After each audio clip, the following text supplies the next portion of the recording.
The first Russian-African joint exercise and workshop on health emergencies have been held in Addis Ababa. The Russian-African rapid response teams have begun an exercise and workshop to help them prepare for health emergencies such as diseases and epidemics.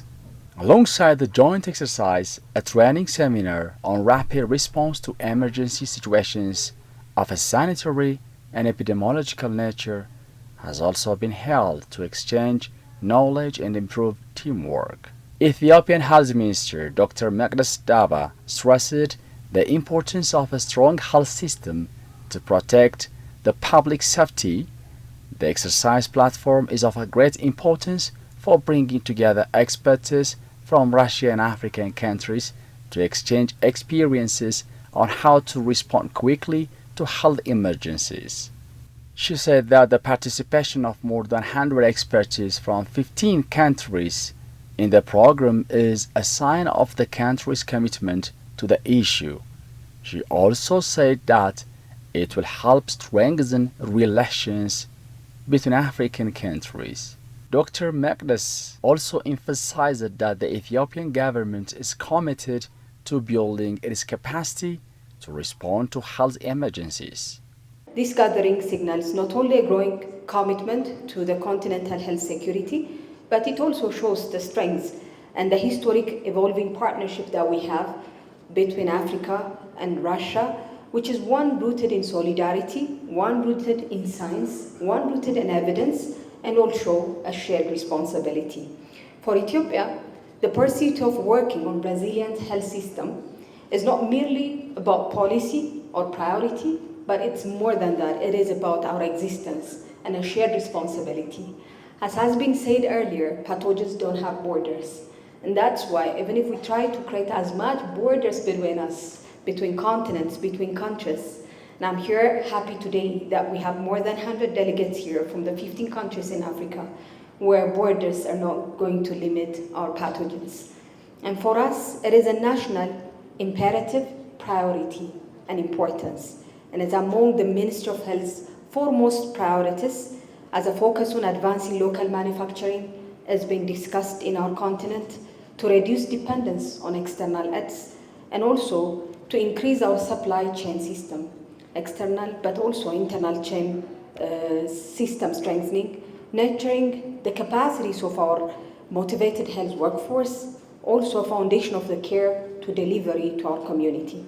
Also establishing sustainable health financing mechanism to ensure long-term sustainable and suitable mechanisms for our community, strengthening our emergency mechanisms to ensure long-term safeguarding of lives and livelihoods in our continent, in our country, in our region, in the globe at large.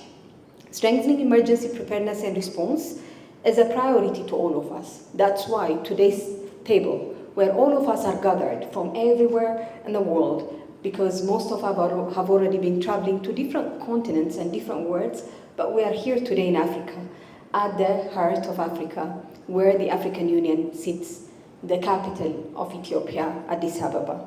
And we are very proud and we are also very delighted to welcome you again and to host this with the Russian Federation to have this very extraordinary but also very important session, because this is the first of its kind where we bring the work that we want to do in the region and in our continent to a tangible change that we want to see for generations to come. The partnership between Ethiopia and the Russian Federation has long contributed, and it has already been said earlier, because it is deep-rooted in our history.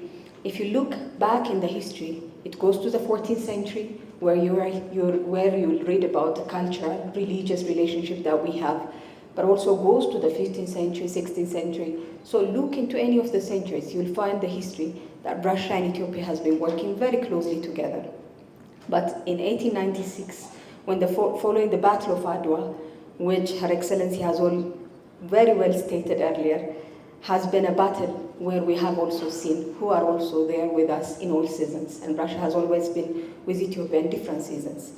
The Russian Red Cross established in Ethiopia the first partnership that a hospital that required Emperor Menelik to ask the Russian Federation to set His Excellency asked for, at a request of His Excellency, the hospital has already been there in 1947, in 1840, in the late 80s. Then in April 1943, because of this, the diplomatic relationship, a formal diplomatic relationship, if we go on history, it goes to the 14th century, but if you see the formal diplomatic relationship, it has already started to put a fort in our continent and in our country. The 16th BRIC meeting, which was held last year in Russia, has also been very instrumental for us. It also strengthened an additional partnership we have, because it was the first meeting that Ethiopia was able to attend as part of the BRICS member, and once it was approved in the 15th BRICS meeting. But it was also very close to our heart in the health side, because BRICS in Russia was having lots of agendas around health, and like other times. And we were very fortunate to have lots of relationship that His Excellency Professor Afwerk was saying, a relationship that goes to research, that goes to science, that goes to more of a relationship that we want to do in the health side. The partnership between us has early acted on our friendship, laid a foundation for generations to cooperate, particularly in areas of public health, scientific research, capacity building. And in 1943, as I said, the diplomatic relationship started to lay the foundation that a clinical partnership will also be laid. Today, that legacy endures an additional tangible way on our joint efforts have supported us in laboratory system strengthening, medical commodity production, and public health training. Thus, contributions continue to shape our capacity to respond to both public health, epidemic, and endemic threats, and the COVID-19 epidemics and pandemic have already showed us that the world has to work together more than ever. Perhaps more than any other moment in the recent memory, it has revealed the value of this long-standing relationship in the face of immense pressure, and Ethiopia was able to rapidly respond with molecular testing capacity, expanding our laboratory networks throughout our regions, and mobilizing our trained personnel's team thanks to part of foundational investment in technical partnership developed over the years and over the time. The core of this progress lies on the public health infrastructures that we've been building in our country. We had institutions such as, we still have strong institutions such as the Ethiopian Public Health Institution. I was really happy to hear Pastor, because most people in here even talk our Ethiopian Public Health Institution. If you ask someone to take you or to drive you to EPHI, they will ask you, do you want to go to Pastor? So if anyone wants to go to the Ethiopian Public Health Institution, it is named in Ethiopia as the Pastor Institution. We have long history that the community is very well aligned. And also I used to practice in one of the hospitals just next to it, St. Paul's Hospital, Millennium Medical College. And everyone says, do you want us to come to Pastor and meet you there? So Pastor is always called in our country, maybe daily or very frequently. So the history goes to even our strong partnership where we have the Armer Hansa Research Institution, meanwhile, that stands at the forefront of biomedical innovation, advancing research, tuberculosis, leprosy, HIV, AIDS, and other high-impact diseases in our country. And we want to also expand it to our strengths in global and also regional continental relationship. Together, they reflect also Ethiopia's strategic approach to blend science, capacity, collaborations to build a system that is agile and integrated in a robust investment that we want to see for the next generation, also as a strong thing that we want to give as a gift to the next generation. The strategic approach is embedded within our National Health Emergency Preparedness and Response Plan, which also aligns with the International Health Regulation, the African CDC, other regional and continental strong institutions that are also in the build-up and in the development. To operationalize this plan, we have identified 6 core pillars that as a foundation to our national readiness. One is integrated surveillance and early detection, enhancing our ability to generate and act in real-time data, because we are now investing as much on data and data generation, because real-time data is what will save us from anything that would come in the future. Laboratory and diagnostic capacity, developing regional laboratory hubs and promoting diagnostic innovations. And the third one is also emergency response and rapid deployment. This is one of the exercises that we would strengthen with today's and the partnership that we will have. And strengthening the emergency operation centers, because the EOCs that we have, because we have one of the oldest emergency operation centers in the region, almost 100 years. We are almost celebrating Ethiopian Public Health Institution's 100 years anniversary. So you can imagine it's one of the oldest public health institution in the region. Research and development is our fourth critical area, where we want to invest in vaccines, therapeutic developments, and priority diseases in the country. Resilient public health infrastructure, that also expands to the primary health care, because we have our system from the primary health care to the referral setup. So expanded and rooted in the primary health care system with digital tools and domestic disease priorities is one of our key priorities too. And regional and international collaborations are also very key. Even if we have a strong regional, country institutions, if we don't work in a regional collaborations like IGAD and also the African Union and the African CDC, additional regional collaborations with WHO and other existing institutions that we used to put together, we're not going to meet what would be needed in our regional strengths of collaborations. On her part, the head of the Russian Federal Service for Consumer Rights Protection and Human Rights Protection, Professor Anna Popova, said that Russia will continue to strengthen its cooperation with African countries. Связывают союзнические и дружеские многолетние отношения. Советские врачи-эпидемиологи работали в Гвинее, Алжире, Анголе, Мозамбике, в Центральноафриканской республике. Africa has friendly relations for a long time with Russia. Soviet epidemiologists once worked shoulder to shoulder with local professionals in Guinea, Algeria, Angola, Mozambique, and Central African Republic in 1965. Under Soviet leadership, the smallpox eradication campaign, launched by the World Health Organization, was successfully conducted across 22 African countries, leading to the eradication of smallpox within just 4 years. A decade ago, Russian specialists once again returned to Africa. This is when Rospotrebh Nadador called to help Guinea in the fight against Ebola. Within 18 months, we successfully contained the outbreak and trained hundreds of local professionals, expanded lab capabilities, and established in the city of Kindia the Russian Guinea Center of Prevention of Infectious Diseases that happened in 2017. During the COVID-19 pandemic, Russia stood with African partners and gave millions of tests and vaccines. On December 20, we conducted research of the Omicron variant. Yet, even today we continue to confront both emerging threats and the resurgence of known diseases, including measles, cholera, and plague. There is a still difficult situation with just even single cases that may cause forced measures of international level. Great threats are cholera and plague, and the possibility of African countries to fight pandemic is very different, and the poorest status of societies are most vulnerable.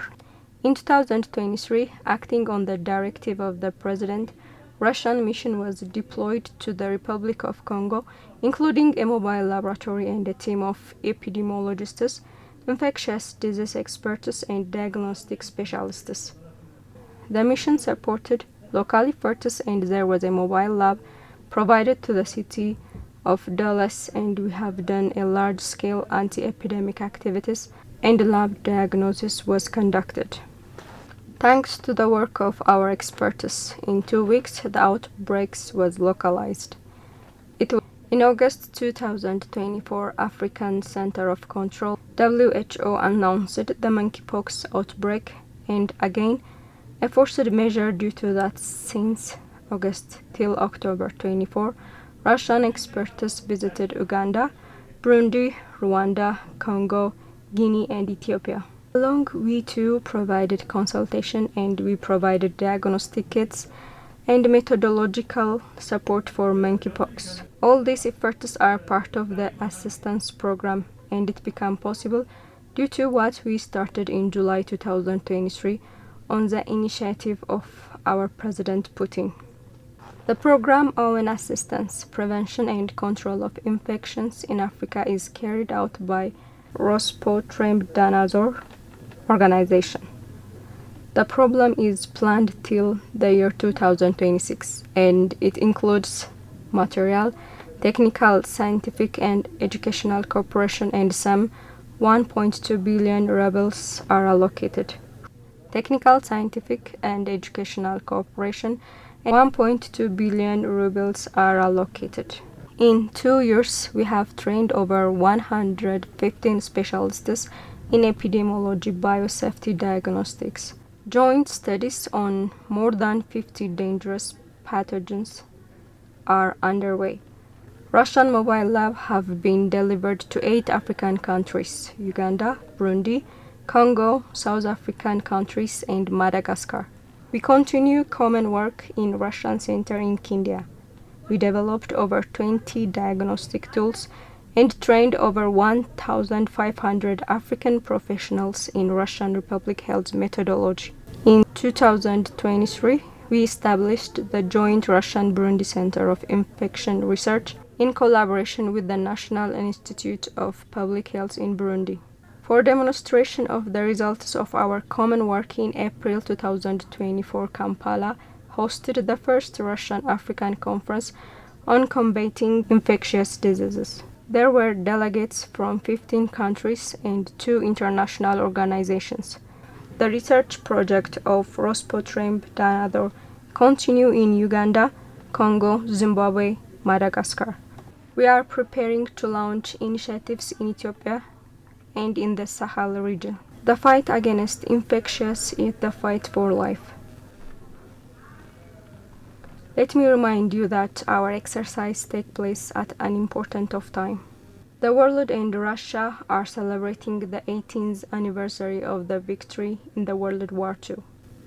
This war changed the global history and the fates of millions of people. We resisted the Nazi Germany and its allies. We had a various Soviet epidemiologists did a lot in the fight against Nazism. The doctors continued to work and so did the researchers.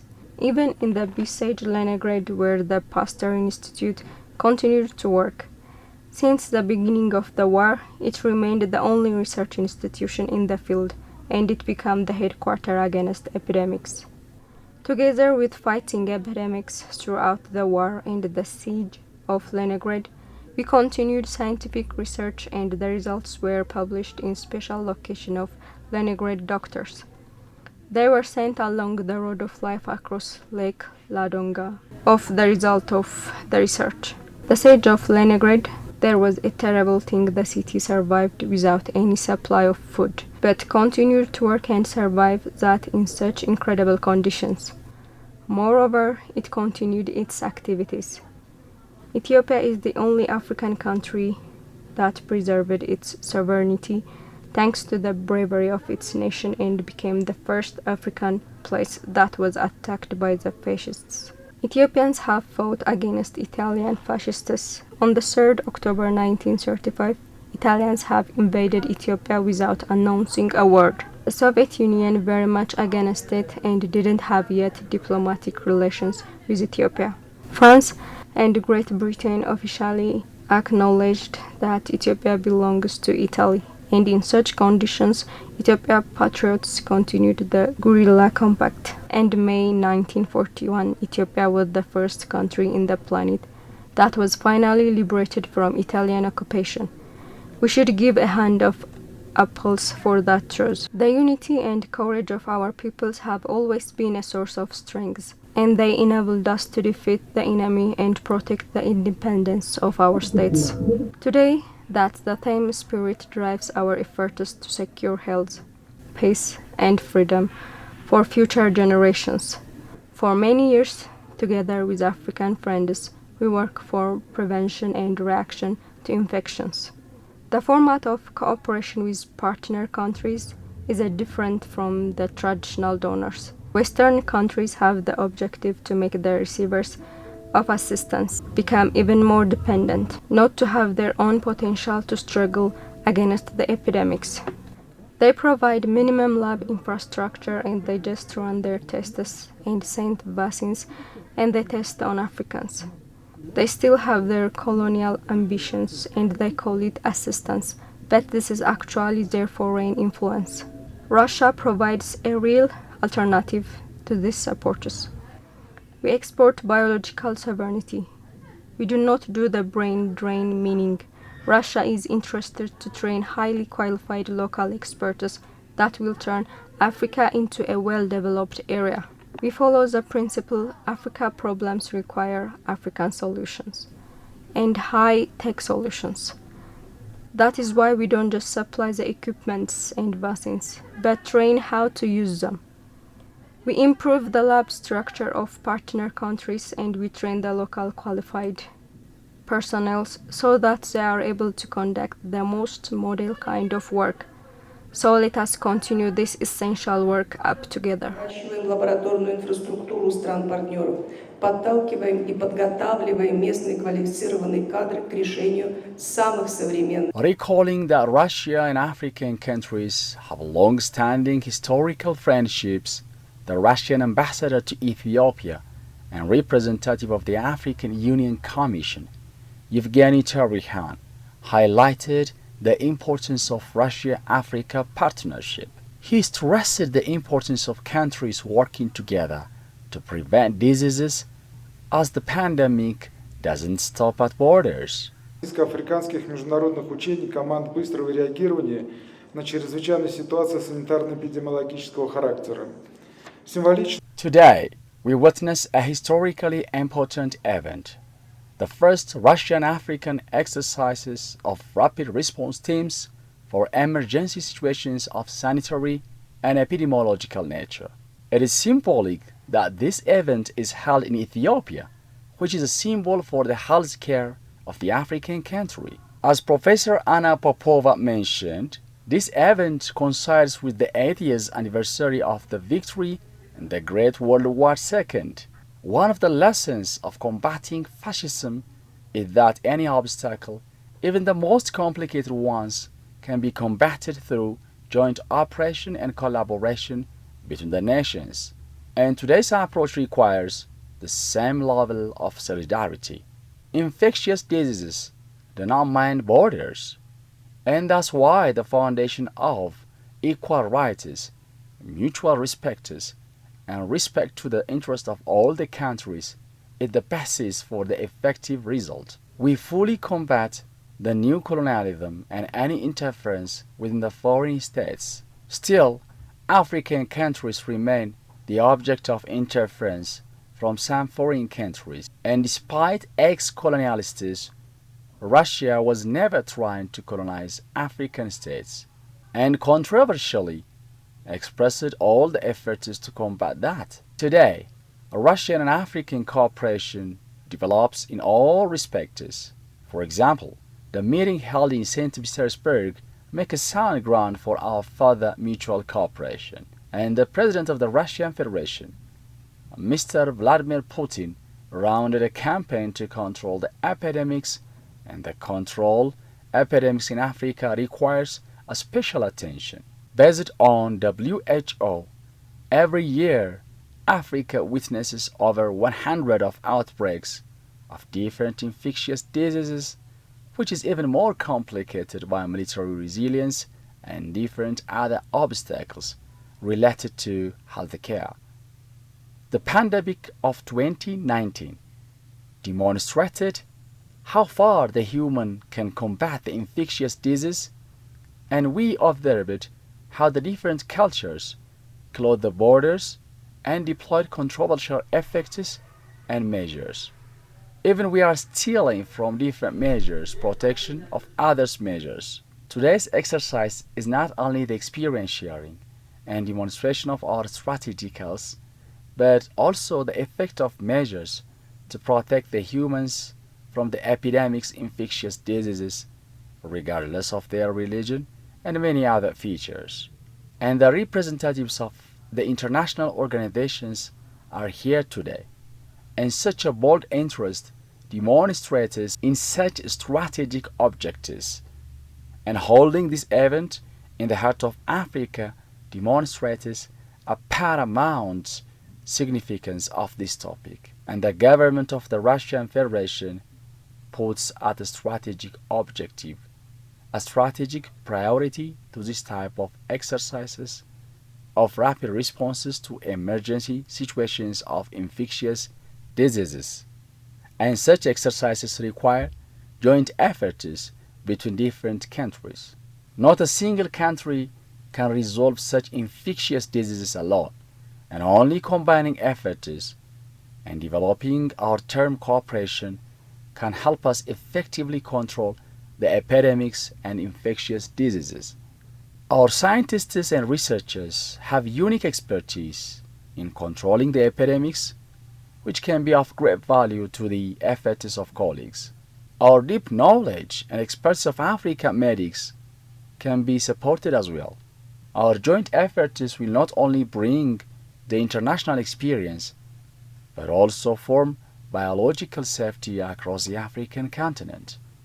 В самом сердце Африки имеет глубокий символический смысл.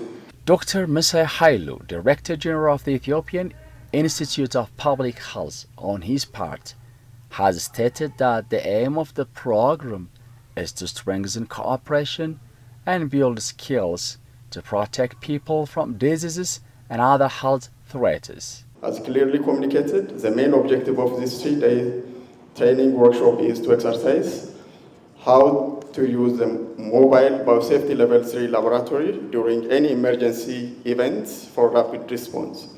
It is a universal accepted fact that the availability of a strong national health systems is foundational for the delivery of high-quality healthcare services and the institution of appropriate, timely, and effective response to public health threats caused by emerging and re-emerging infectious diseases. On the other hand, one of the core components that characterizes the strong health system is a robust and resilient quality laboratory system that constitutes standardized, harmonized, and integrated networks of functional diagnostic laboratories that have the necessary capacity and capabilities to accurately diagnose infectious and non-infectious diseases for clinical management of patients and the prompt detection and characterization of causative agents of epidemics or pandemics for appropriate public health emergency response actions. So that this training workshop will be an opportunity for strengthening and capacitating our laboratory systems, especially during the investigation of any outbreaks, including unknown pathogens. Ethiopia has, over the past few decades, made significant progress in promoting modern national healthcare service delivery and public health emergency management system, including the National Disease Prevention and Control Programs for the provision of sustainable health services. However, realities on the ground still indicate that the public health emergency management systems, including disease prevention, investigation, and control programs, need continuous improvement.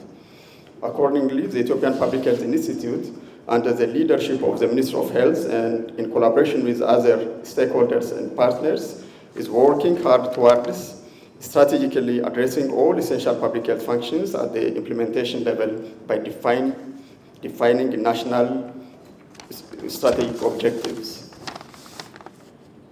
The Ethiopian Public Health Institute has been serving as a center of excellence of public health on the continent and have made remarkable progress guided by the visionary leadership of the Ethiopian government of the Minister of Health. So that I would also like to use this opportunity to profoundly inform you that the Ethiopian Public Health Institute, as one of the oldest national public health institutes in Africa, has become 100 years old. The institute was first established in 1924 as a modest clinical laboratory facility of a hospital and has since evolved over the years into a prominent national public health institute, which is today with 4 national mandates leading and coordinating the public health emergency management with all its pillars: preparedness, surveillance, response, as well as border and traveler health to prevent and control cross-border diseases, building the capacity of the national laboratory system, and conducting public health research and serving as a national health data management and analytics center. It is well known that collaboration is the key driver of progress and innovation in the health systems endeavors. I'm delighted to appreciate our partnership where we are moving to better support each other. It's essential to recognize this first Russia-African exercise of rapid response team to emergencies of sanitary and epidemiological nature workshop as a good collaboration. In our interconnected world, collaboration where we pool our expertise and work collectively is essential for safeguarding and enhancing population health here, national as well as globally. Salma Malika Haddadi, the Vice President of the African Union Commission, on her part, has also stated that the training program will enable Africa to strengthen its response to epidemics as a continent. She also underscored the African Union's commitment to strengthen the disease prevention systems of its member states. It is a testament of our shared commitment to enhancing health security, resilience, and cooperation across Africa. We greatly value the meaningful contribution of the Russian Federation, particularly through the Raspot-Rebna doors, in supporting Africa's health priority. Your continued engagement and technical support reflects a spirit of true partnership and solidarity, which we greatly value in Africa and at the African Union Commission. In recent years, health security in Africa has rightfully gained increased attention, particularly in light of health crises such as the COVID-19 pandemic, Marburg and Mpox, as well as other outbreaks. These crises have starkly exposed the world's vulnerability to communicable diseases. Yet, they have also presented opportunities for homegrown solutions, driven by enhanced intra-African coordination efforts between the African Union, its member states, and African financial institutions, as well as with its partners, like the Russian Federation, of course. Furthermore, the Commission, through the Department of Health, Humanitarian Affairs and Social Development, remains firmly committed to strengthening pandemic preparedness and building resilient health systems. It is with great appreciation that we recognize the Russian Federation's support, which aligns closely with our strategic objectives outlined in key African Union flagship projects, most notably Agenda 2063, our blueprint for inclusive and prosperous Africa. On the other hand, the Director General of the Ethiopian Armor Hansen Research Institute, Professor Afor Kasu, presented the research being conducted on disease prevention. On behalf of the Armor Hansen Research Institute, it is a profound honor to welcome you all, our guests, to Addis Ababa, the political and diplomatic capital city of Africa, and to Ethiopia, the home for cradle of humankind and civilization. I am also delighted by the opportunity given to me to address participants of the first Russian-African exercise of rapid response for emergency situations of sanitary and epidemiological nature by a keynote topic given to me on Ethiopia and Russian partnership and cooperation. The topic is of great interest to me and many others. Ladies and gentlemen, excellencies, as you might have read from literature, the first people-to-people relation between Russia and Ethiopia dates back to over a century ago, to 1886, the time where the Russian medical team arrived in Ethiopia months after the Battle of Adwa. The medical team helped in treating Ethiopians, and this laid a great foundation for thriving cooperation between the two countries. A couple of years after the historic Adwa victory, the official diplomatic relationship between Ethiopia and Russia was established in 1898. So when you add all those years, the past 127 years of diplomatic relations helped the two nations broaden their cooperation in multifaceted areas of cooperation in several socio-economic spheres, including health and education. It is worth mentioning at this juncture that Russia founded the Dejazmach Balcha Hospital of the Russian Red Cross in 1947 in Addis Ababa, and this further strengthened the foundation for close people-to-people ties between Russia and Ethiopia, specifically for medical cooperation. On education cooperation, more than 23,000 Ethiopian students attended their higher education in universities of Russia since the Soviet Union days. And there are still ongoing scholarship opportunities for Ethiopians to enhance collaboration in the higher education sector. Excellencies, distinguished participants, ladies and gentlemen, the Russian Academy of Sciences has also been collaborating with Ethiopia on science and technology cooperation since 1987 on a project named Joint Ethiopian-Russian Biological Expedition, GERBE, which still is going on. The Russian Academy of Sciences has also been collaborating with the Ethiopian Academy of Sciences in the past years on fostering scientific culture and innovation, not only for the two countries, but for the global humanity.